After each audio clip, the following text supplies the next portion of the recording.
Aha! Oh, this should mean that we are live and you can hear my voice. Hello, everyone. It's a live one. We're back in the studio.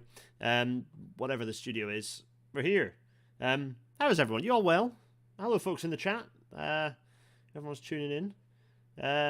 Yes. Oh, Graham was an hour early because Britain is a bonkers country, and we have and for no reason we adjust the time. I think it's still off on my. Oh no, I did fix it on my watch. Anyway, let's do this thing. There's the reach. Every now and then I decide I want to jiggle things around a bit, and today is no different. I think, although we've done this a few times now, which is where we just get straight into the episode, right? So that's exactly what we're going to do. Today we have what? Yeah. Oh, well, actually, no. I do have a tease picture, which is yes, we're going to be talking about this. What was the picture that I used? Oh, okay, yeah, I used that picture.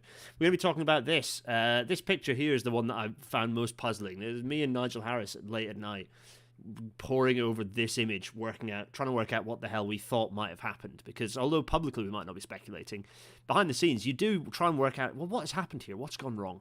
And thankfully, the RAIB have published their report, so we get to understand exactly what went wrong because the RAIB, the Railway Accident Investigation Branch, will tell us in moments. So, everyone, welcome to tonight's Rail Narrow. Let's get cracking.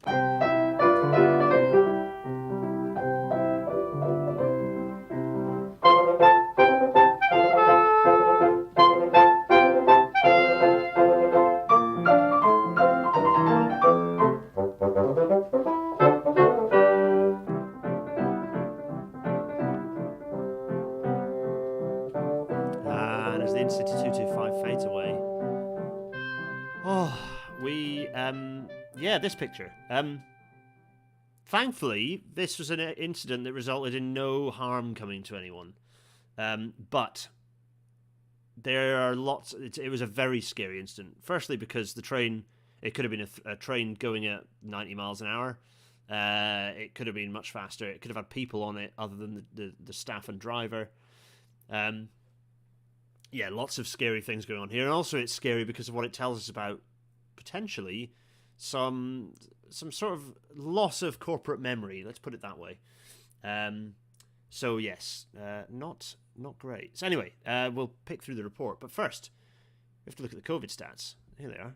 There we are. Look, it's let me get the old Wacom out and start scribbling manically at the screen. There we are. Anyway. British summertime is stupid. We should just stick to time because it's dark in the evening. It just doesn't make any sense. It doesn't make any sense. It's archaic. Pick a time. Ideally, maximize. Just pick a time and stick with it. Anyway, so what's going on? This is the zoomed-in version, isn't it, of this year, 2022. 2022, and we can see. Firstly, there's a bit of a gap in the bus timings, which is in the bus stats, which is a bit weird. But buses have. Leapt right up there. Buses are right up there with ridership. Outside of London, bus ridership is right up to reaching peaks of 100%, over 100%. So bus ridership is back to where it used to be, which is cool. So that's actually really exciting news. Car usage generally kind of got a bit higher. What would be interesting is to look at the trends. Deirdre, if you're watching this, it'd be great to detour on YouTube. It'd be great for you to cast some of your thoughts on this data set and see what you think, just from a pure statistics perspective, if there's any trends in there that you find interesting. What happened to cycling? Yeah, I know, right? It's depressing, because this is not absolute figures, this is relative. So you'd hope that cycling should be higher. It should still be sticking higher. But it's related to weather a bit as well. But rail is... so we were back up at 96% again recently, which is incredible if you consider how much of a mess the network is in. The network is in more of a mess than it was in May 2018. It's an absolute calamity, and yet... also bus ridership being as high as it is, given how many strikes and service cuts there have been. People want to travel by public transport. People want to travel about. My goodness. And if I zoom out, so spinning it around and zooming back out...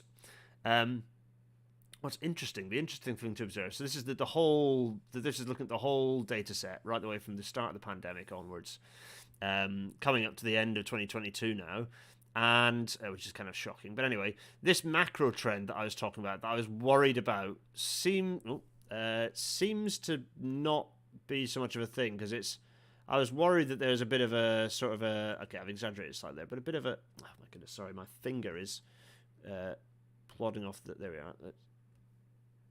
No, come on. Maybe the battery's running out. Oh, no, there's no battery. It's wired in. Why is he doing this? Anyway, there. This sort of trend bucked by this here, where the ridership has jumped right back up again despite all the chaos. So this is quite spectacular. I'm impressed by this. Weather isn't a factor in countries with proper bike infrastructure. Absolutely agree, Adam. Yeah. Anyway, so there we go. Take heart in the fact that despite the horror that is the state of our rail network at the moment, ridership is still bumping around between 90 and 100% at the moment. So there we go. So what else? Oh, the news. No, I don't know either. Just absolute abject chaos going on at the moment. The rail industry is almost totally forgotten. The promises from Liz Truss, who is no longer our Prime Minister, obviously those are gone, busted. So all the promises she was making to flip the... Actually, I can say it now, because it's now essentially irrelevant. There was an interesting discussion I had with someone who was about to scoop it, that Liz Truss had made an arrangement with Andy Burnham to press forwards with an underground station at Manchester Piccadilly. Whether that deal is now still on the table, who knows? Yeah, so that could be up in the air entirely. Northern Powerhouse Rail, which was switching back to going via Bradford again, God knows where that's disappeared to. And what's worse is it might be entirely gone, although I would argue that building it right is better than building it via Stanage, because the route via Stanage is just completely stupid. That is the current NPR scope still formally. That's what the teams are currently still working on. But government was in the process of changing it to include Bradford again, but clearly didn't get around to it. Anyway, so that's back on the bonfire again. GBR HQ news related to what's going on at the moment. There was a little hint that they may still announce it. And if they do, the only reason they'll do it is because Doncaster and possibly Derby are planning to sue government for wasted money on the fact that there is now no longer a GBR HQ announcement to be made. So if they do announce it, it'll just be to try and avoid being sued. So that's always good. It's a good way to run government, isn't it? What else is going on? Oh yeah, meanwhile, during all the chaos, the DFT, plenty of people have a lot of time for in the DFT, but whoever in the DFT has enabled this shit... Sorry to swear. I'm not sorry to swear at all, actually. Everyone enjoy some swearing. Nice swearing in my dulcet tones. The DFT tried to sneak out this union-busting nonsense, which is that basically allowing them to decry... to basically force people to go back to work if there's a strike. This legislation exists in other countries. It exists in the US, for example. So I was chatting to Roz when I was over in the US, and there was a major strike that happened, was it in the 90s, the early 90s? And the government just said, we're going to use our legislation and compel you to get back to work or you all get sacked. Which is interesting, because obviously you could just sack everyone and then the railways wouldn't work anyway. So... I'm minded that people should always be able to withhold their labour. If people are banned from withholding their labour, that's indentured servitude. Not good. Or certainly getting towards it. So, yes, this bill is absolutely horrendous. I hope that this... the other thing, though, is that this was happening at the same time that government is saying, we don't have time for... is the sound gone? Oh, I've still got sound. Is the sound going all right? Ryan seemed to drop... Sorry, Ryan. But I'm seeing sound here in front of me. Yes. I'm not going to. I think it's the creative swearing that might cause people to burst into tears. I'll keep my swearing nice and conventional for now. I won't go full Malcolm Tucker at this point. I don't think you'd like me when I swear violently. That's the sort of stuff that involves bleeping on Will As Your Problem podcast. Sorry, yes, this was they've got time to bring out this sort of scab bill, but they don't have time to do rail reform and pursue the GBR bill. So it's just absolute hypocrisy. Just horrendous. Just absolutely horrendous. Anyway, let's move on from this. Meanwhile, this is a nice little story. There's a nice YouTube video on it as well. North, and North. This week, or certainly early November 22, we'll see history being made, which is really cool. This is such a cool little story from the Ordnance Survey. Which is that the three Norths, so True North, Grid North, and Magnetic North, will all point in the same direction and combine for the first time ever. Or is it maybe they won't point in the same direction, but they will combine at a single point within the landmass of Great Britain. I think it is that they are aligning. Anyway, yeah, they're going to triple align, which never happens. Anyway, it's all good fun. There's a nice little video on the Ordnance Survey website you can go and look at. Shout out to Ordnance Survey. Anyway, yes, all good fun stuff. Yeah, this is nice. I like this. It's a nice little story. We have to have some nice things to think about, and I like this because it's super nerdy. Yeah, go on Twitter and find it, or go on YouTube and watch the video. You can see there's a link to the YouTube video on via Twitter, and you can go and find it. It's a nice little story. What else? There's some other good news, which is that Sheffield Trams, after the contract expires, Stagecoach are having the trams politely removed from their grip. I don't know whether it's just because they don't want to be involved anymore, but the Super Tram is going into ownership of the city region, which is very cool. I'm quite pleased about this. Yes, so the Sheffield Trams will be ours in 2024. Public transport being run by private companies is stupid. There are all sorts of reasons there are lots of things that people think that state-run public transport will fix. It won't. But it is stupid. Basically, when you get to the right level of, once you organise your public transport system properly, it just doesn't make any sense. Forget ideology. It makes absolutely no sense to have a private operator, a private company running it. It just adds a layer of pointless lawyers. There is public authorities can be much more innovative and lean than private companies are, because public companies can switch from emergency mode to growth mode to stasis to innovation rapidly without worrying about what shareholders might think, whereas private companies are incredibly inefficient and incredibly non-innovative because all they care about is ultimately what shareholders want. So that makes them very, very resistant to change, makes them very slow to innovate. Yes, there we go. Basically, Al Storr was pointing out that Al's suggesting that Stagecoach just don't want to run public transport anymore, which is interesting given that they're a bus company. But there we go. Anyway, here we are. This is good news. Less good news. I don't know how loud this might be. Let me just go in and just quickly change the noise on the next slide because I didn't reduce the noise. There we go. There we go. Fine. What other news is there? Well, it's just fun. No one was harmed except a nice steam train.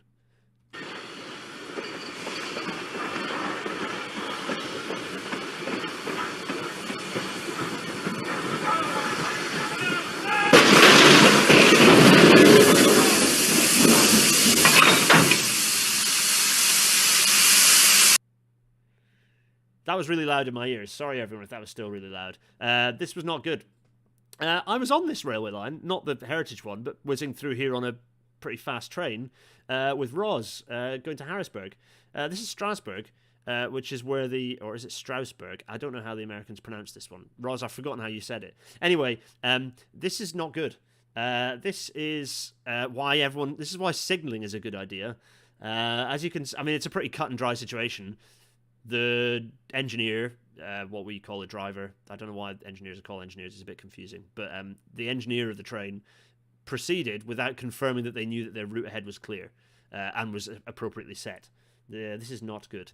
Thankfully, the front there, the reason that's smashed in, it's not going to blow up because that's just basically a cosmetic front end. But it is a bit sad to see it. And we're going to watch it again because, yes, it's a bit of a buffer stop. Yeah, you can see here this didn't go well. Right on Ambassador Lane. Down here.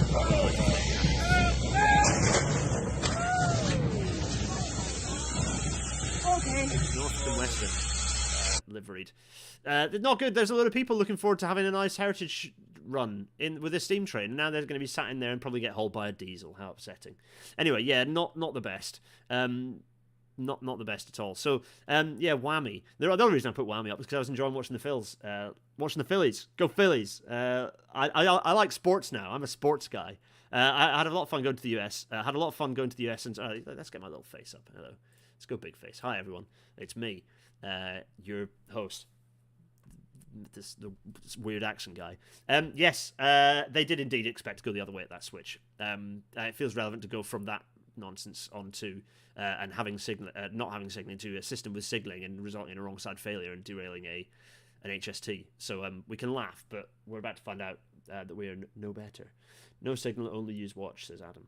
Anyway, yeah, it's got a 2-star buffer stop rating, that one, because at least had a reasonable level of friction dissipation and a reasonable occupancy as well. So it actually decelerated the locomotive pretty safely. The issue was the buffer interface, the coupler interface rather, was not very good. Not NFL, no, baseball. Baseball. So yeah, the Phillies are the baseball team, aren't they? So Phillies are slamming it, and very much did whammy last night. This isn't a sports podcast. I'm not on with Liam and Tom Payne on 10,000 losses yet, although I will be soon, which will be fun. But anyway, in the meantime, yeah, they got me, a non-sports person, to be in just because I was in Philly. That was fun. Little tease for all of you there. Hello, everyone. News on the latest Bristol Underground plans. I don't know, Tom. Send me a thing. I might include it next week. I have not spotted anything, and there's underground plans bounce right there. The Birmingham has mentioned underground plans as well, but it's not new. Certainly the Birmingham one isn't news. Anyway, right, let's get on with this because it's already 15:15 and we've got an RAIB report to go through, and you know how this goes. How many episodes did we do last time? Like 4? This is a 1-episode hit. We're going to slam through this one at speed, I promise. So let's make my little miniaturized face here. We're going to talk through the RAIB report. It's published in September this year, and it was the accident happened in April 2021. So we're going to dive into the report and have a look. Let's do it. Here we are. I'm going to Control L. What I'm going to do, you can't see my mouse, so let me just get my mouse so that when I wibble around on things, you can see my cursor. You can all see the cursor now. I mean, people on phones probably not, but those watching on a big screen can see my cursor now, hopefully. Do send your thoughts through by @ing my name, and it goes up in red, and it's really easy for me to spot, and I can respond to your questions. So, it's a page turn. It's a traditional page turn. Hello to all the 90-ish people watching right now. We can always skip the preface. We can. So the structure of the report, we'll go through the summary of the accident and the sequence of events. We will look at some background information. We'll look at the analysis, and we'll look at the summary of the conclusions. It's only a 60-page report, this one, so and only 50 of those pages we're going to look at. So hopefully we'll be able to fly through this at a fair old pace and have a look at some of these learning points as well and understand what the issue was and why things went wrong. We don't need to look at the summary because we'll go through the details. We don't need to look at the introduction. Right, here we are. So, summary of the accident. I can probably just put my Wacom away, can't I? Let's do just that so it's out of the way. There we go, marvellous. Just so I've got a nice clear view of things. So, at around, at 3... Oh, is it 0300? So it's 3 a.m. on the 10th of April, 2021. A train derailed on a crossover, number 13 points, south of Dalwhinnie station, and it was an empty coaching stock train that was being used to carry out platform interface tests. Good, that's good. I mean, they're dreadful on the Highland Main Line, but there we are. In advance of planned introduction of longer trains. So there we are, marvellous. On completion of the test work in platform 1 on the up line, I'm sure we'll see a little layout of the tracks in a minute. On completion of the test work in platform 1 on the up line, onboard staff gave the driver the instruction to depart from the station. The signaller had already set the route, so the train could continue south along the same line. This included operating Delta Whiskey 3 signal to show a proceed aspect on the approach to the double-ended set of points forming the crossover. You have 2 sets of points. So you've got 2 tracks, and when you connect them with a crossover, you essentially have a diagonal that's sort of connected between them, right? You've got the kind of that. I can't whack him on this. I can't. I should get a blackboard thing up so I can flick to the slides and you can see that, and I can sketch the blackboard. Anyway, it's fine. That might be a good idea. Well, we'll maybe do that in a bit. For now, let's press on. On reaching the alpha end of the points, the train was travelling around 25 miles an hour. The train was wrongly diverted onto the crossover leading to the down line because the switch rails were not in the correct position. The front of the train then ran through the B ends of the points, the Bravo ends of the points, proceeding onto the down line in the wrong direction. In doing so, the train damaged the 13 Bravo point end, which was correctly set for trains travelling northbound along the down line. The damage to 13 Bravo point end led the signalling system to recognise that the point ends were not in the correct position. The signalling system then automatically commanded both ends of the points to move in order to correct this. This resulted in the switch rails at 13 Alpha point end moving, which derailed the last 3 bogies on the train. At this point, the train was travelling at a speed of around 33 miles an hour. Shortly after, the on-train data recorder registered a loss of brake pipe air pressure, and the train started to slow. So this is where we only derailed it once, but But we made two. There were two movements here, two issues that the train in a way was derailed twice. If it had been going faster, it would have been derailed. Would have been derailed twice. So what happened was it was sent wrongly down one set of points, which was set incorrectly. The Bravo set went through the Alpha set of points, which are set incorrectly, but they were a facing set of points, so it was safely traversing at that point. But the Bravo points were not set, which meant it ran through them, causing damage to the Bravo points as it ran through. The damage then shook the signaling system by the shoulders, which then went, oh, sorry, and then proceeded to move the Alpha points into the correct through position, but the wrong traversing position, which then derailed the end of the train, because it meant that the points were set for the three rear bogies to follow the way they were supposed to go. So essentially splitting the train there. Yes, Daniel Smith, you're right. So many signaling. This should not happen. Our signaling system should not let this happen. Lots of bad things happened here. We're going to find out all about them. Oh, here's a nice diagram explaining what's going on. So the train was in.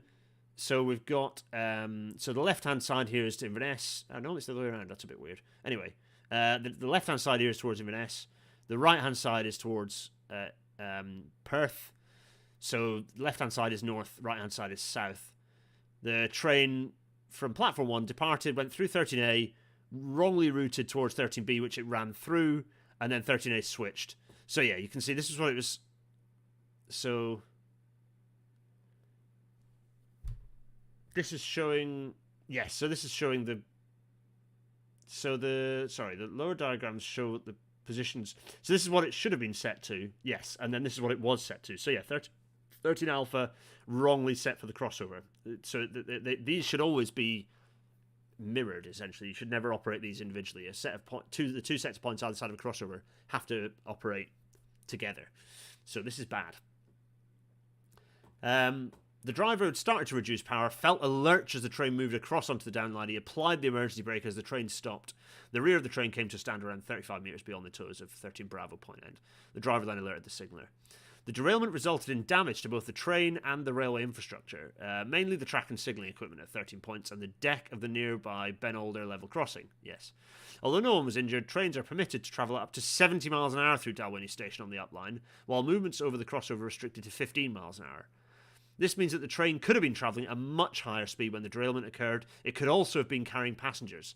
The train could also have encountered a train travelling northbound on the downline. There's all these sort of risks here. The Hap Rust, I'm going to briefly interrupt myself and say that the Hap Rust is drinking a very lovely Irish stout from a local Baltimore brewery.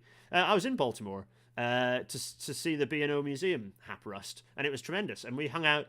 There's an Irish bar on the waterfront that we were intending to go to that we couldn't. In America, Irish bars aren't crap like they are in Europe. In Europe, Irish bars outside of Ireland are a dreadful place that should be avoided by everyone. But anyway. We can definitely do post-episode beer chat if we're. There's lots of nice beers there. Anyway, sorry, the chat. Don't get too much into the beer chat in the chat, because people who I'll lose all the discussions about problems. Anyway, let us continue. So that's the issue. We got some context. We can skip through this. So Dalwhinnie station is controlled from a local signal box. You know, aren't many places that's true for anymore, but it is true.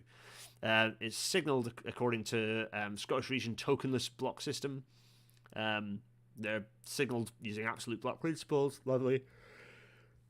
Yep. So we know that trains could be going at 70 or 80 in the different directions there, but 70 in the down direction. Sorry, in the up direction. And the crossover is only a 50 mile an hour crossover. So we know the organisation's involved. Fine. Lovely. Yes. The train involved was a we know what it was, an HST with 5 Mark III power cars. Lovely. Not hugely exciting. Very minimal damage. Yeah, the derailment outcome there, you can see they're fine. Signalling system and equipment. Signals and points at Dalwhinnie are controlled from the lever frame in the signal box. Fine. There's lots of instruments in there. We don't need to dwell on that. You can see what that looks like. Lovely. There's a little picture, so you can see the diagram in the signal box there, and you can see the actual arrangement. Isn't it lovely? Lovely, nice traditional signal box, for better or worse. It's very nice. Here is so here's the point machine. It's a what is it? A 5E type. I don't actually know. Not so familiar with this type of point machine. Anyway. Oh, interesting. So there's the electromechanical point machines, fine. The point machine is of a historical design and is no longer manufactured yet. Tell me about it. I do not propose these ever. On the Highland Main Line, they are only installed on Network Rail managed infrastructure between Dalwhinnie and Inverness. Network Rail signalling engineers recalled that the first machines of this type were fitted in the 1980s. Network Rail had developed a preventative maintenance strategy that involved replacing each of these units, each of these point machines, every 7 years, around about every 7 years, with an equivalent unit researched by Unipart Rail. Unipart Rail do loads of stuff for the railways, and there's a kind of a new machine that they use. This point machine had been replaced in November 2013, but the point machine at the Bravo end was replaced in 2020. So there we go, around 9 months before the derailment. So there we go. So we've got, is that a smoking gun? Who knows? We're gonna the RAIB doing. They're going to tell us momentarily. Fine. So there's the responsibility for maintenance is long, and we can get to that when I'll explain that when we get to it, but we can skip over it. External circumstances. Witnesses report that it was raining at Dalwhinnie when the point machine was replaced. Around this time, the weather station recorded rainfall, a bit of rainfall. Rainfall may be relevant to the accident. The weather station recorded an air temperature of 8 degrees. Okay. To be honest, nothing remarkable actually in there. It was dark when the derailment occurred. Lovely, yeah. Fine. So the sequence of events preceding the accident. So we know. I'll whiz over this. So there was maintenance undertaken on this. In 2020, 9 months before the accident, there'd been this replacement of the point machine at the Bravo end of the S&C. Fine. And there's a load of sort of discussion about what happened. But what's relevant here is that the installation had been... So the maintenance tester recalled being present during the connection work. The data logger recorded the power was reconnected. Fine. Recorded some cycles of the machine detecting and then not detecting. Switch rods were set in the normal position. Installation work was now considered complete. The maintenance tester could not complete some of the steps on the maintenance test plan because the signaller had yet to arrive and was needed to operate controls and observe indications in the signal box. They decided that work would need to stop pending the arrival of the signaller.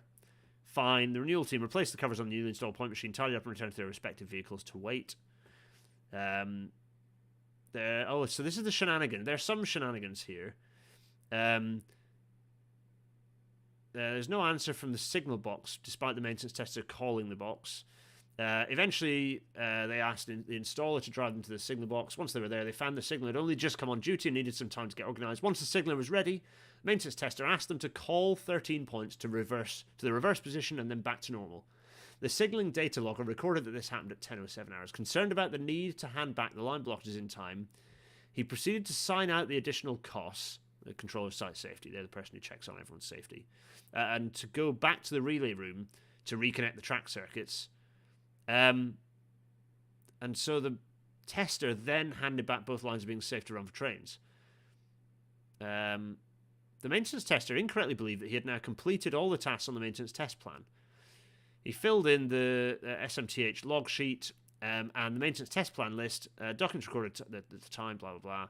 Afterwards, he went back to 13 Bravo Point End, took a photograph of the newly installed point machine. He emailed this and a photograph of the completed log sheet to a central mailbox that NR uses in Scotland to collect these test records.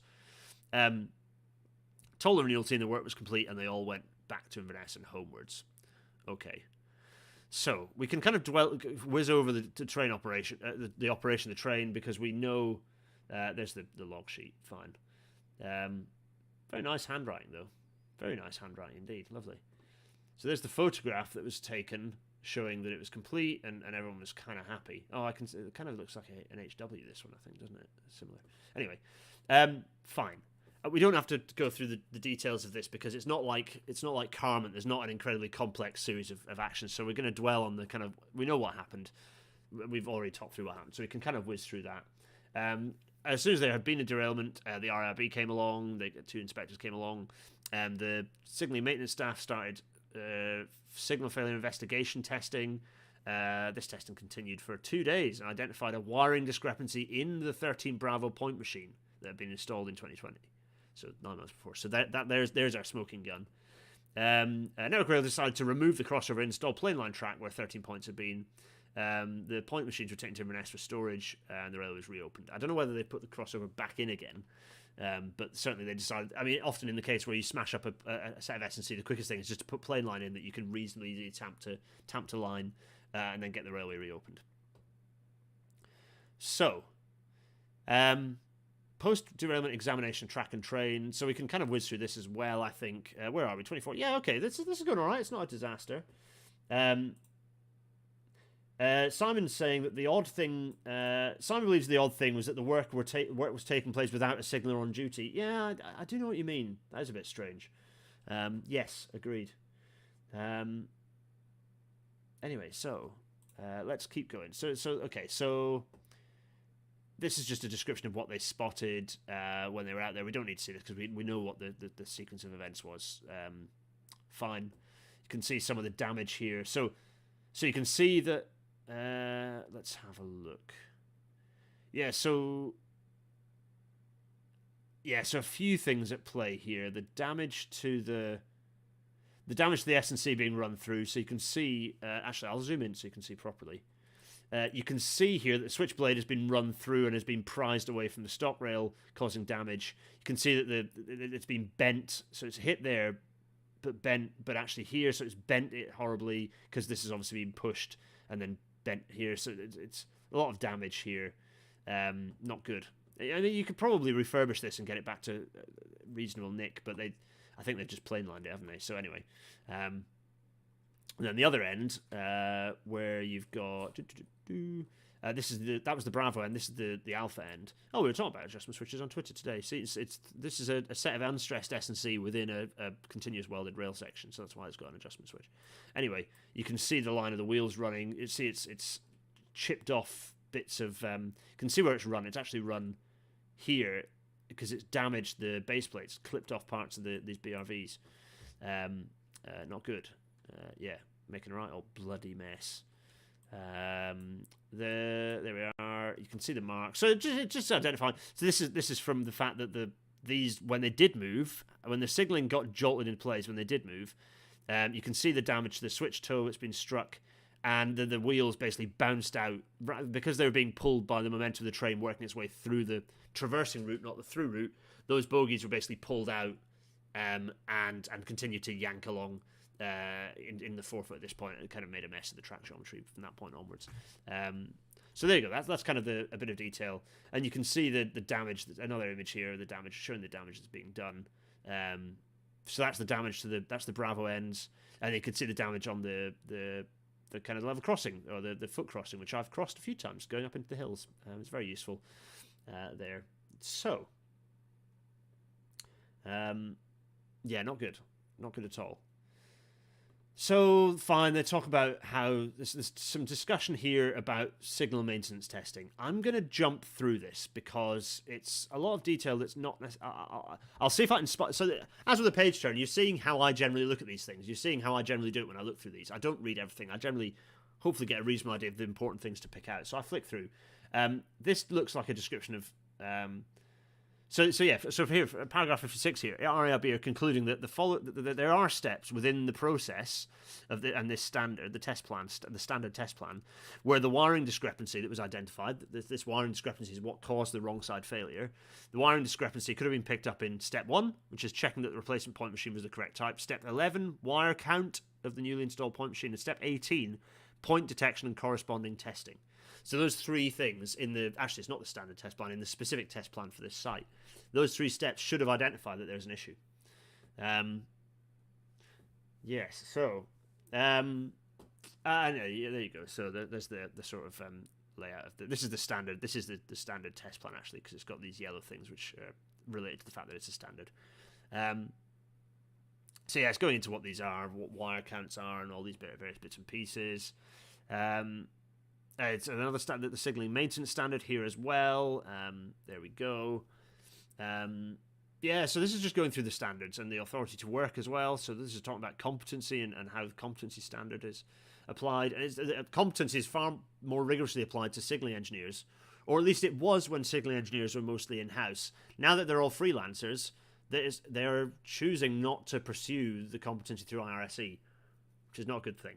So again, making lots of work happen with people not being in-house, not good. So here we are. We've got onto this. The Institutional Railway Signalling Engineers, Institutional Railway Signal Engineers Licensing Scheme, the IRSE. So it's like the Permanent Way Institution or the Institution of Civil Engineers, but for signallers. The licenses are issued independently of Network Rail, cover a broad range of signalling engineering disciplines. Yeah, lovely. And different license categories apply according to the work activity involved. And the Network Rail standard lists the license categories identified as appropriate to signalling maintenance. The standard requires that individuals hold the relevant IRSE license if they're responsible for safety critical work, which this work was classified as. To gain that license, applicants need to have been regularly employed on work relevant to the license category, maintain a logbook of training, learning, and competence assessments and relevant work experience, and be assessed against requirements in the IRSE competence standard relevant to the license category. The signalling standard includes some flexibility, allows an individual to be responsible for safety critical work that is outside of that covered by the IRSE license they hold for their normal work, otherwise referred to as secondary activity work. However, individuals can only be responsible for such work if their employer deems them suitably competent to undertake that type of work. That's an easy thing to flout, though, let's face it. So, here's the analysis. We got to the analysis. Let's understand what's going on. So Alex and Corin, there's a bit of discussion about HSTs. Since when have signalling engineers not been in-house? Lots. I mean, there are lots of signalling engineers who are consultants, but testers and commissioners are often, freelance individuals. They're their own staff, and they go contract for Network Rail. They aren't actually in-house Network Rail staff. There's a point being made about the HSTs. Yes, this is another situation where the fact that we're having some of these incidents, HSTs should absolutely not be in service anymore. But this is a situation where the HST hasn't made a difference. I don't know whether they'll pick this up. But the HST, they haven't looked at the rolling stock here in any detail. The HST had no part to play in this,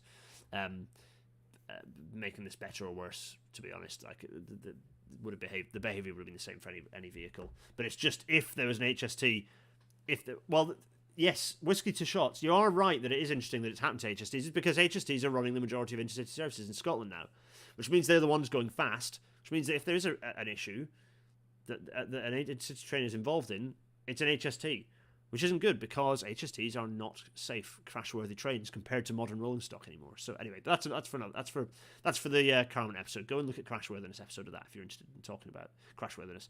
The main interesting point here, the HSTs were there's nothing. It doesn't matter whether it's HSTs or not in this instance. So the immediate cause was that the signaller was able to clear the signal and permit the train to approach the crossover when they were in an unsafe condition. That is the immediate cause. So that was caused, and so that's the immediate cause. Fine, and basically what happened was there was a loss of normal detection in the 13 Bravo point ends within the point machine, and the reason why the 13 Alpha points didn't move away from the reverse position, so just sort of a lack of movement once meant that they then became out of sync and potentially were moving out of sync of each other rather than together. And there's this kind of discussed here, but basically the detection system failure is fully explained. This is an important point. It's fully explained by the wiring discrepancy that was discovered in 13 Bravo point machine during the signal failure investigation testing. The testing found 2 electrical conductors on the terminals of the point machine detector unit that were not shown on the 13 Bravo point end wiring diagram. These were a metal link connecting terminals C1 and C2 and a strap termination connecting terminals C8 and D2. Let's go back to figure 12 to remind ourselves what this looks like. There we are. That's figure 5. That's figure 12. Oh, it's here. It's actually ahead. Fine. Lovely. Because there were these additional conductors in place, out of correspondence testing and circuit analysis showed that normal detection was incorrectly obtained when the switch rails at the 13 Alpha point end were in the reverse position. So basically the detection, what we call detection, points detection, was not functioning appropriately because extra bits of wire and metal and conductors had been added. So we can zoom in here. So you can see that the red lines here show that there were a link made here, and a termination strap included, both of which should not have been added to this. There was an error to include those. Not good.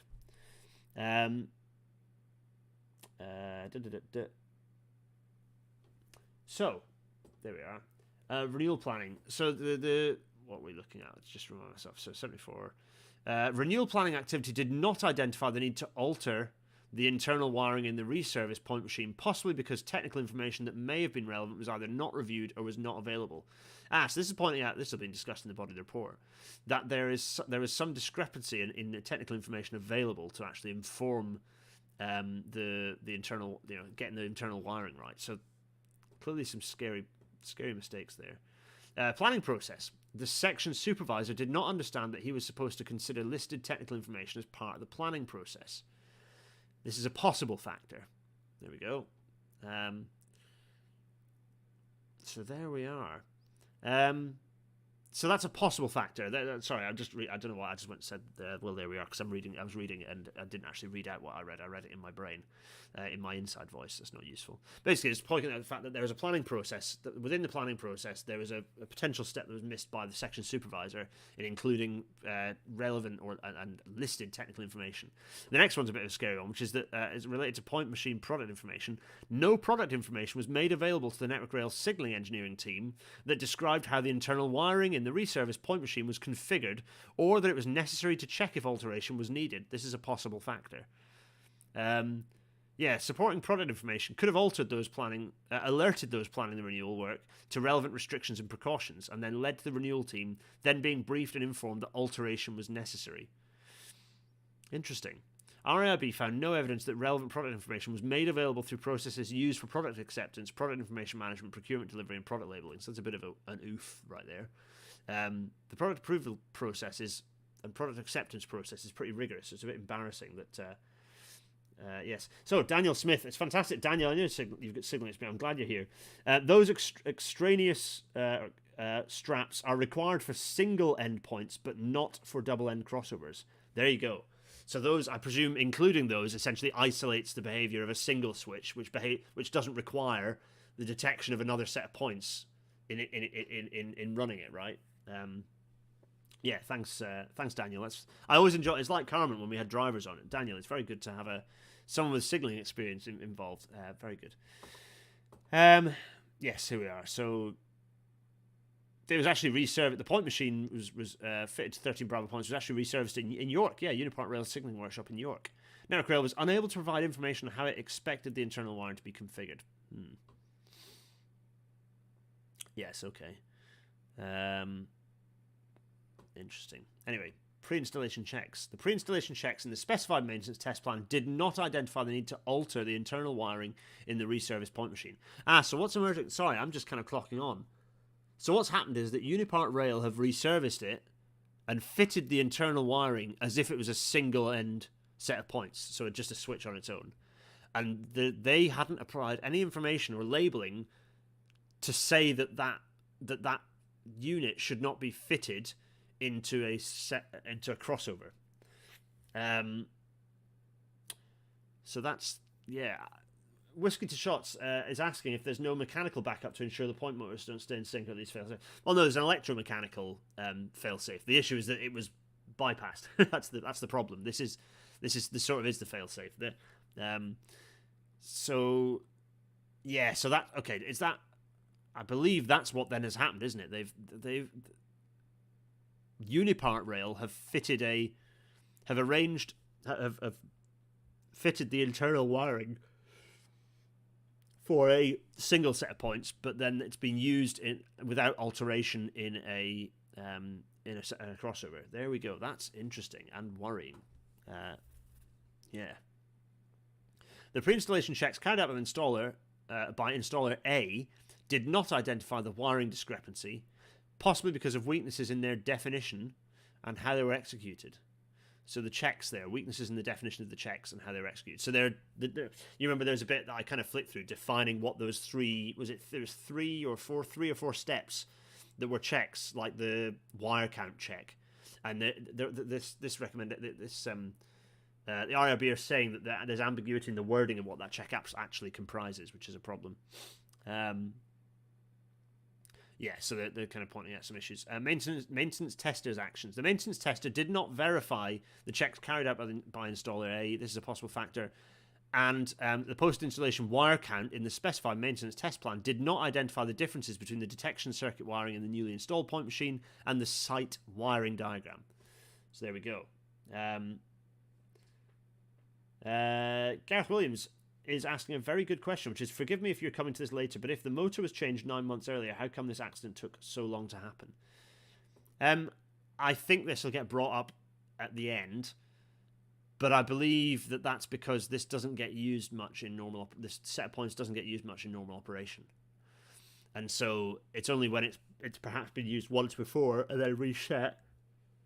I can't remember whether they used it first to get into the right place, or anyway, it had been used possibly for the first time as part of this work, I believe. I'll double check that though. It might come up though. That's a very good question, Gareth. We'll see if it comes up. If not, we can pester the RAIB. I may not have picked it up. The post-installation wire count, yep, fine, that was an issue. Wire count installer's actions. The wire count carried out by installer A did not cover the full scope of that required by the maintenance test plan, so that's not a possible factor, that's a definite factor.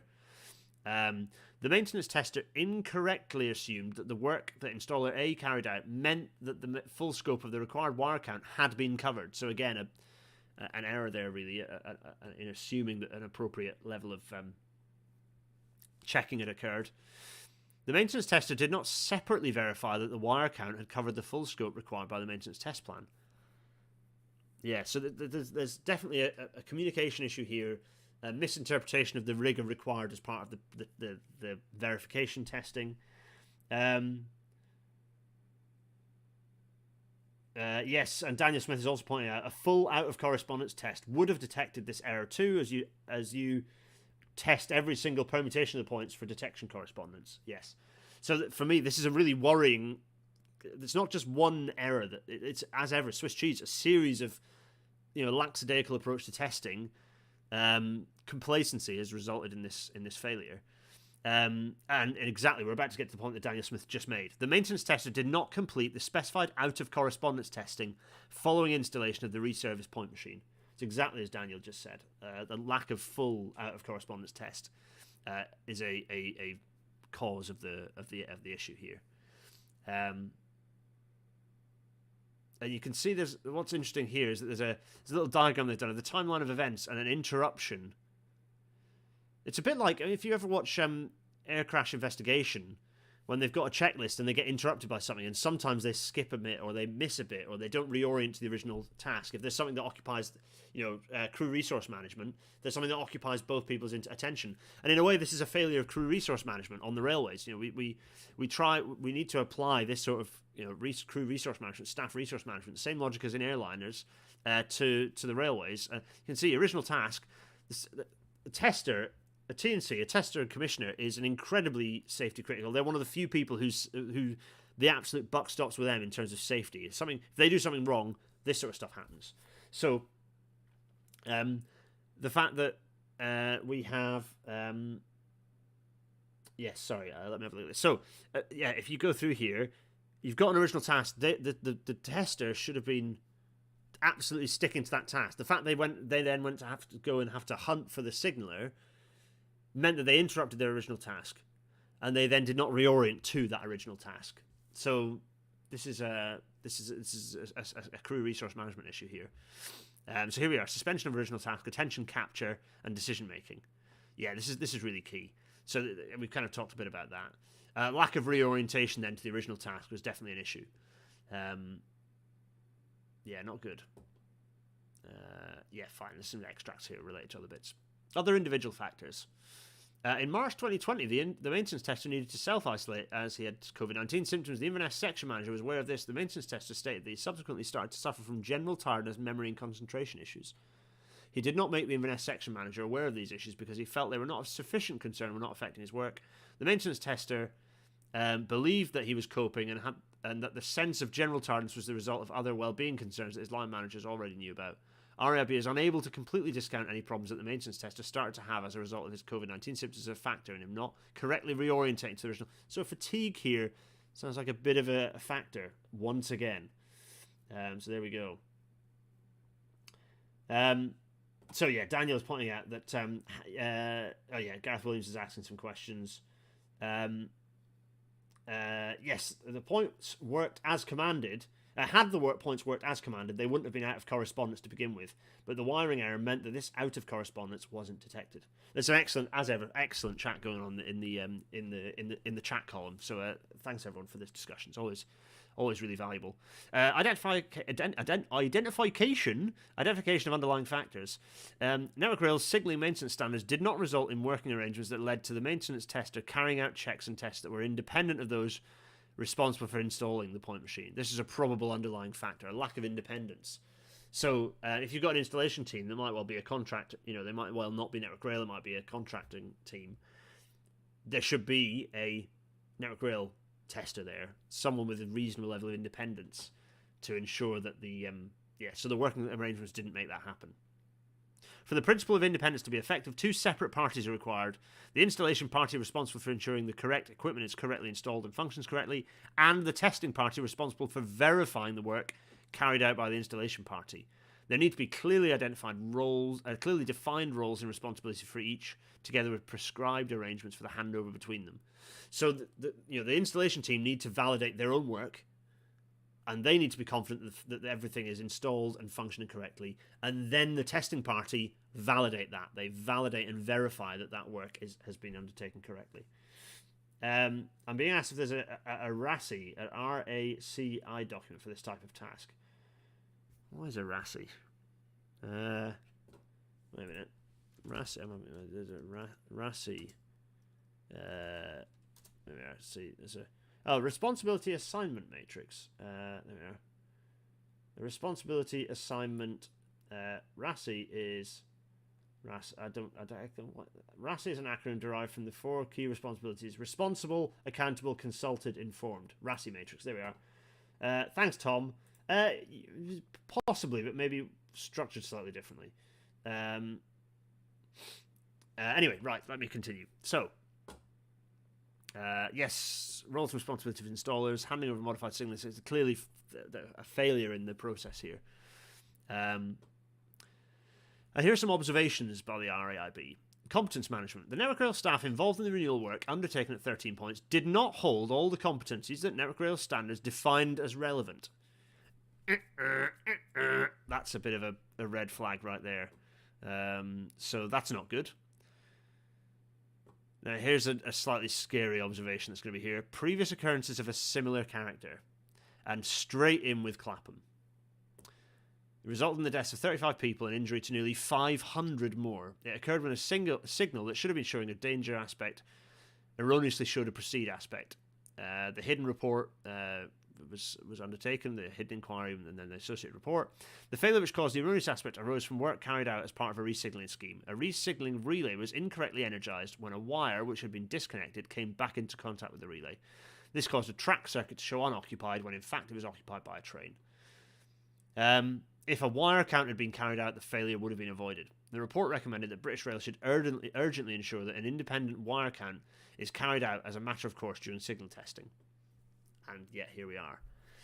The report also led to the need to develop national testing instructions and the introduction of signal works testing and signal maintenance testing handbooks. That's the SWTH and SMTH that I think I've referred to before. The separation of installation and testing roles, that's key. We've just talked about that. Critical that we have separate installation and testing roles.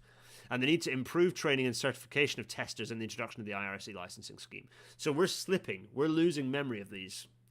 Worrying. RAIB has investigated several more recent occurrences which involve wrong side failures of signalling equipment. So there's Green Hill Upper Junction 2009, not good. Cardiff East Junction 2016, also not good. Thankfully the driver stopped in advance of it. London Waterloo in 2017, if everyone remembers, when the when the train collided with that engineering train being used as a barrier, that was a wrong side failure. So, summary of the conclusions. Yes, Signaling was able to clear the Delta Whiskey 3 signal permitting the train to approach the points when in actual fact they were in an unsafe condition. Fine. We've got all of these causal factors. We're going to get to the recommendations in a minute. Yes, so there we are. Lack of competency. Not all the competencies held. Previous RAIB investigations relevant to the investigation. We've just talked about some of these. So the actions report is already taken or in progress relevant to this report. Have I got? Yeah, okay, so that's fine.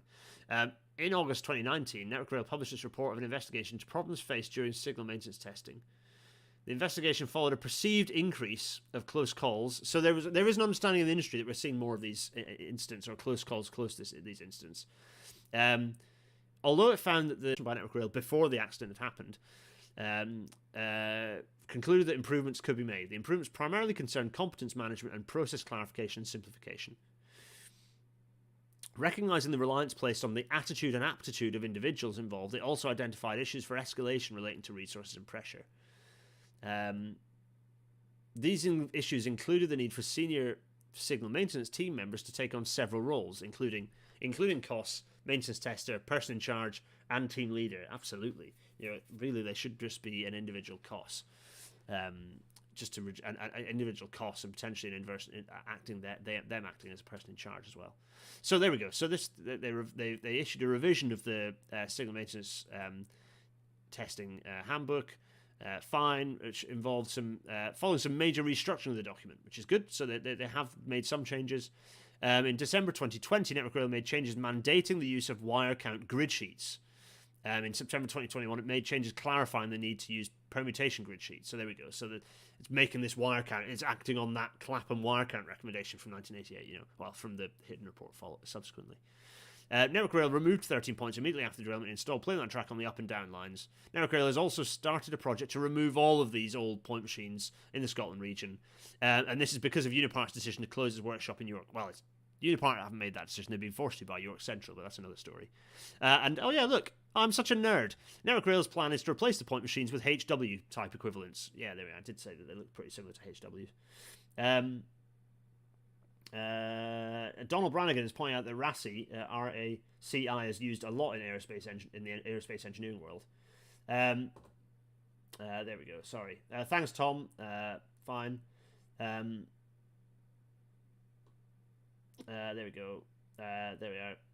Sorry. Yes. There's some discussion about learning. Yeah, Gareth Williams. You're kind of similar to me. I do learn better by doing than I do by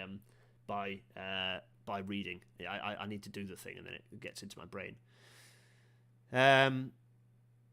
So this is looking at similar point machine configurations. Network Rail have issued a special inspection notice on some other point machines, including HW type point machines, one at Orpington and one at Shildon. Worrying. Interesting. Okay. Yeah, so 49 sites were identified when in April 21, Network Rail issued a special inspection notice looking at 49 sites where multi-ended points shared a common detection circuit, all had HW-type point machines installed. No issues of concern were found at any of these locations, and the inspection confirmed that 13 points at Dalwhinnie had been the only multi-ended points on the Scotland region where those point machines were actually installed. So it's kind of a strange, unique circumstance in that situation. Yes, I was going to say, it's all the more reason to start merging roles even more, like the Network Rail is being told to by government, and also sacking more people and putting more people under stress and reducing maintenance headcount. Fantastic work, excellent work. Congratulations, Network Rail and government. Just really brilliant. So, right, let's hop on to the recommendations. So, recommendation number 1. Network Rail should review and update its processes for signalling equipment installation and signal maintenance testing so that all work undertaken by signalling maintenance teams that is not the result of reactive fault-finding activity is suitably planned and that sufficiently detailed instructions are made available. There you go. That's a fair enough recommendation. I don't think that needs much more elaboration. Recommendation 2. Network Rail should review all replaceable items of signalling equipment that it has accepted on the basis of historical grandfather rights, which could affect the safe running of trains over switches and crossings. They've kind of already started doing this, but good. It's basically grandfather rights should no longer be applicable, or at least that you should review everything that's currently got grandfather rights to make sure it is actually safe. Recommendation 3. Network Rail should review its signal maintenance testing handbook, that's the SMTH, and update the guidance for the defined check for correct equipment type to describe in sufficient detail the steps needed to determine equipment equivalence. So this is the situation. It was a point machine that should have been installed or was wired to be in readiness to be installed at a single switch, not a crossover with two switches that are bound together. So it's updating the SMTH to make sure that a check to ensure that isn't happening is included. Recommendation 4. Network Rail should review how it can best achieve the required level of independence between the installation and testing roles when pre-planned renewal work is carried out.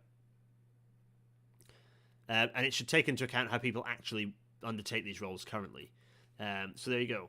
And they point out that this recommendation could be relevant to other things. And in fact, they've said that for a few of the recommendations. These are relevant to other potential risks as well. Recommendation 5. Network Rail should review its arrangements for recording progress when carrying out testing defined in its signal maintenance testing handbook.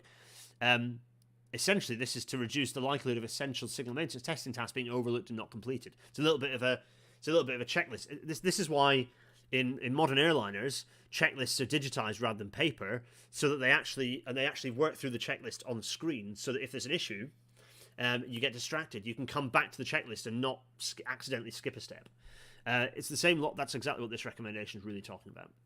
And RAIB has identified the following important learning points. Two important learning points. Number 1, installers and testers should follow processes that are designed to assure the integrity of signaling systems before handing them back into service. Kind of sounds obvious, but it's a pretty important learning point. Learning point number 2, employers should ensure as far as possible that they're aware of medical health and personal issues relevant to members of staff that carry out safety critical work. Absolutely. Oh, there we go. And then just the appendices. There we go. And we got the wiring diagram there and the diagram of the points machine. Fine. Marvellous. So, there we go. We managed that in not unreasonable time, I think. I'll kind of lots of kind of thinking points. I hopefully not hammered through that too quickly. Hopefully I kind of laid that out in reasonable detail. What are the kind of general thoughts? Anyone got thoughts? I'll answer them at the end when I go through the kind of the post-amble. But yeah, send your questions at me. But also, what are my thoughts? My thoughts are, it's worrying that we're falling back into situations where we're seeing some of these old or rather kind of late stage BR mistakes, these complacency-based mistakes. But the slight so I'm going to go for a good thing sandwich. The bad thing is it's bad that this is happening again. Good thing, industry is recognizing it, and we already, before this incident occurred, there was an acknowledged Network Rail were undertaking a report to try and understand why this corporate memory loss is occurring, how to kind of create processes and systems that either mean that the corporate memory loss doesn't matter because it's recorded and captured in standard, or a way to ensure that we don't make these mistakes again. But the bad sandwich, I'm afraid, the bread is the bad bit, the good is within the sandwich. The bad bit is that Network Rail is being cut to the bone by a moronic, malicious government. And there are far too many people, I'm afraid, within Network Rail and within senior management within Network Rail who are just doing exactly what they're told and are not pushing back on the safety risks of this. And I don't think much as I'm going to go meet Ian Prosser and have a proper chat with him and with others within the ORR, that's going to happen, to understand what the impact is of these major changes. I don't think that Network Rail, Department for Transport, and the ORR are appropriately discharging each of their individual responsibilities to prove that Network Rail's changes, restructuring and sacking of people are ensuring that this sort of thing is not, that we're not going to see more fatigue, more of these issues happening. So, not good. Not good at all. So, let us get rid of my little face. Goodbye to my little face. And close out. But do send your questions. We'll do a little bit of discussion at the end. So for those of you who dip out at this point, no, don't quite dip out yet, because we always do a little bit of sweep up right before I wave goodbye. RailNatter there was a dramatic pause. RailNatter is available in all good podcasting platforms. Listened in audio-only format. Hopefully it works in audio-only format. I don't know. Patreon.com/Gareth Dennis to support me on Patreon. Times are hard at the moment, but you don't have to put, and so for those who are on Patreon, I'm not going to judge you if you dip out for a bit. That's absolutely fine. But also Patreon, it's a quid, so it's not a huge amount of money. It's not really expensive. For a quid, you can pay more, and I know I can see people in the chat, who you are, who pay more, and I'm incredibly grateful for those of you who do. by supporting me on Patreon, you allow me to like do this, because it's particularly with a little one on the way, particularly with work being a bit chaotic and hectic. It can be quite difficult to justify the time to set aside to do this, even though I love doing it. Sometimes it can take time. Patreon allows me to be like, no, actually, I can justify my time a bit to do this. It is worthwhile for me to do it. It certainly isn't break even if I was paying myself for the time that I spend doing Rail Natter, but it absolutely helps. Every little helps. PayPal.me/GarethDennis to throw loose pennies at me, as many of you do. And abuse or comments, that's fine. If you don't want to do Patreon, you can do PayPal if you just want to do a one-off. And the chat that's been happening, everyone here, wonderful. RIP Masquette. Masquette, maybe RIP. Hopefully we are going to get more merch back. I'm not sure, but hopefully. So, GarethDennis.co.uk/Discord for the chat that's been going on. Another evening of great chat, proving why I love doing RailNat with all of you lot, because the chat, the thought, the communication, the experience, the expertise that's in the chat helps out and helps me, and it helps make it more informative for everyone. And means all of us, whether we're railway adjacent or in the industry or just interested, can learn a bit more, which is good. What's the next thing I'm going to say? The next thing I'm going to say is, next time, episode 137. No, that's not next time. That's last time. We did this episode. If you haven't watched it because I wasn't around and because you don't watch like the pre-record episodes, go back and watch it. It was chaos. How was it? Was it chaos? Was it rubbish? I don't know. It was it was a new one. I basically got on a train and did a journey, and made observations. I quite enjoyed putting it together. It took me longer to edit together as ever because I always put it too. I enjoy editing. It's a fun process. Well, the result is satisfying. I enjoy doing editing. But yeah, and always make sure you watch the very end, because there's always a little generally I try and put an Easter egg at the end of my little pre-record episodes. But we took the train to Mansfield, and there were lots of little Easter eggs in the episode. A few people. I think it probably worked in audio only format as well, actually. But obviously you want to watch it for the entertaining video stuff. Like there are always visual gags in a pre-record Rail Natter. I always try and throw in a few fun bits and pieces. People enjoyed the little space fillers. It was endorsed by James May, this episode. Was it? I thought it was endorsed by Jeremy Clarkson. Anyway, Panda's a good car, says Adam Everton. Yes, agreed. Spoilers. Anyway, right. I think next week on Tuesday, but possibly Monday. I haven't entirely decided yet, but next week at some point it will be advertised. Is the next episode in the Archipelago series? We are creating the East Coast Main Line. That's next episode. There's going to be all sorts of fun for us to do. Good grief, and hints as to some of the stuff we might be doing by the aerial shot from what we can see here.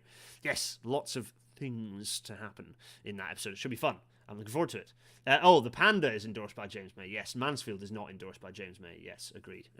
James May is a big Panda fan, yes. And finally, next week. Next week is going to be a pre-record, I think, if my plans go... They went awry because I forgot about things that I'd planned today. But it should be next week that we have episode 139, which is How to Fix Britain's Broken Railways. That's the name of Tom's book. But Tom Haynes-Doran is going to talk about his new book. And it'll be How to Fix Britain's Broken Railways. So we get to talk about some of the ideas in said book and discuss what to do and how to go about them, which is quite cool, quite exciting. Tom will join us to talk about that because I think I've got the technology working in to have guests. If you've been wondering why there haven't been guests, it's because OBS broke the technology. Anyway, enough of my waffling. This episode was short, is now long. Let's get back to my my large face, my big old face. So, some queries. Please show the next episode to government. Let's see. Gareth Williams enjoyed that episode. Lovely. I'm glad you did, Gareth. Graham Howarth. Doing anything special for episode 150? Oh, I probably ought to do something special for 150, shouldn't I? Yeah, it's not that far off. I'll have to think about that. Gareth Williams wants me to ask about the crowns. Oh, do I want to ask about the crowns? I don't know if I want to ask about the crowns. Oh, yes, the crowns of the RR. Yes, Gareth, you're right. I should ask about the crowns. Yes, it's in my brain isn't total. My brain is not total mulch. Stuart Broadbent, however, does ask: is it correct that the train movements for checking the platform clearances were the first time these points have been moved since the point machine was installed? I think so. I think that's why it happened when it did.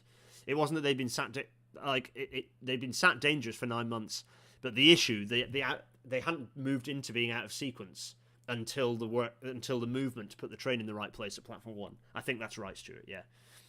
But Alex Corrin disagrees. This is why it's always... yeah, okay. I don't think it says in the report, but it's unlikely as they should have had at least 3 monthly maintenance that would have included moving them. Interesting, okay. So scratch what I'd said. Very interesting. Yeah, right, okay. Could I do one on the HS2 records at some point? What, the speed records? It says HST trains. Possibly. We did do an episode on the HST, didn't we, about what would happen if it didn't exist. We could do one on HST, but if you're a Patreon subscriber, you get to recommend suggestions. So if you're on Patreon, you can make that suggestion in the Discord. And everyone who's been looking at those suggestions, I do look through them. I do use them for picking episodes. I know I haven't responded much and haven't been updating the list, but yes. Daniel Smith suggests actually it's most likely it's the first time they'd failed to actually move as commanded. So for whatever reason they had worked luckily up to that point. It's just the first time they actually failed to move as commanded. Okay. Thanks, Daniel. So is it that actually there was a failure for whatever reason and it wasn't appropriately detected? Oh, there's exactly why that problem occurred. Isn't actually explained in the RAIB report, which is interesting. They didn't pick up on it, or maybe I didn't pick up on it. So go into the RAIB report. It's always worth, if you want more detail, go into the RAIB report, do some searching in the PDF, and see what you can find, and let me know if I've missed something in the chat, in the YouTube comments. Anyway, like, subscribe, Patreon support, and much love to you all. You're all wonderful. That was a fun episode, I think. Interesting. Plenty to learn. Worrying, but interesting, and a good RAIB report. Nice and concise. Cheerio, everyone. Cheerio. See you next time. Cheerio.